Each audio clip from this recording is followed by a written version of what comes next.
The college football playoff rankings officially just came out, and I'm just gonna give y'all my first reaction. So let's start at 15. Not too much going on here. I think the biggest thing from 15, UCLA at 12 is really disrespectful. I think it's a lot of SEC bias because there's no way Ole Miss, after getting blown out by LSU, should be above a UCLA team that lost by 2 scores when Ole Miss lost by like 3 or 4 scores to LSU, who I'm about to get to in a second. Utah at 14 is interesting. They do have 2 losses, one to an unranked Florida team that's not very good, and then the other coming to a UCLA team that's ranked at 12. So I feel like UCLA should be valued more for that if they're ranked 14. K-State obviously coming off of that big win, but they do have losses to Tulane and TCU, who I'm also going to get to in a second. Penn State at 15, you know, they lost to 2 top 5 teams, so that's respectable. Ole Miss over UCLA is very, very interesting to me, and I know why. SEC bias, and also they're trying to do something here, and they're telling us literally with these rankings. So Ole Miss at 11, they shouldn't be above UCLA. You can make the argument they shouldn't be above a team like Penn State either. But what they're trying to do here is they're trying to, and I'm an Alabama fan, but they're trying to help Alabama right now. They put Ole Miss at 11. They put LSU at 10. LSU does not deserve to be a top 10 team. A win over Ole Miss and a win over Florida, I guess, are like the 2 biggest wins. I can't think of any other big wins that they've had. Or correct me if I'm wrong. But they play Bama this week, so they're trying to get Bama a top 10 win to add to the resume. And then once they get kicked out of the top 10, who's left? Ole Miss. They're gonna slide them right up to 10, and Bama plays Ole Miss in either next week or the week after. Bama can just stack 2 top 10 wins and help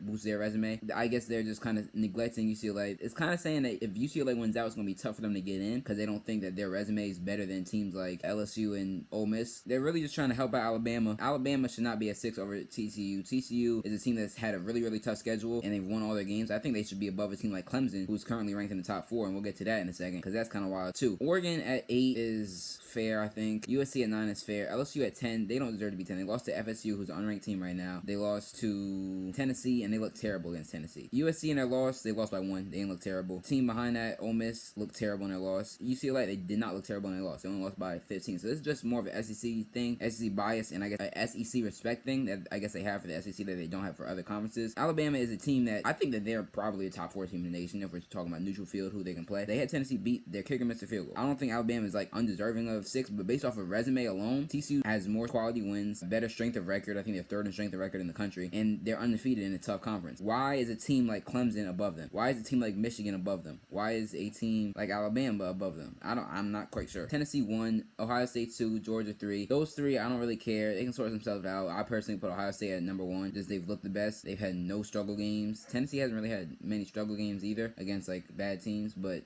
I mean, Georgia definitely, I think you can make argument for 3. Like Missouri, like they should not have been close in that game. They almost choked to Florida last week. Clemson at 4 is very interesting, and they're also telling us something here. They're saying if Clemson goes undefeated, they're in no matter what. They're putting them at 4 so that they can't be moved down unless they lose. Michigan, if you're a Michigan fan and you're at 5, you're fine. Don't think about it. All you have to do is beat Ohio State. That's it. You beat OSU, you're in. It's that simple. But it's more of a statement about Clemson being made that if they win out, they're in, and there's no questions about it. TCU, if you're a TCU fan, I would be worried. If you win out, you might not be in. They're saying if Alabama wins out and wins the SEC, obviously they're in. But that also means that they're considering putting a Tennessee or Georgia above you with 1 loss because they are in the SEC, a conference which they value so much so that they have 5 teams in the top 11. LSU is not a top 15 team in the country right now, but yet they have them ranked at 10. I don't like them putting Clemson over Michigan. Michigan's looked better this season. Clemson struggled a lot. They did something slick, and they put some teams Clemson beat that are ranked in the ACC towards the bottom of the rankings to boost Clemson's amount of ranked wins to try and save them. But basically, if they went out, they're saying they're in. If you're a TCU fan, you should be concerned. If you're a Michigan fan, don't worry that you're not in the top 4. Bama, you're in if you win out. TCU, I'd be concerned.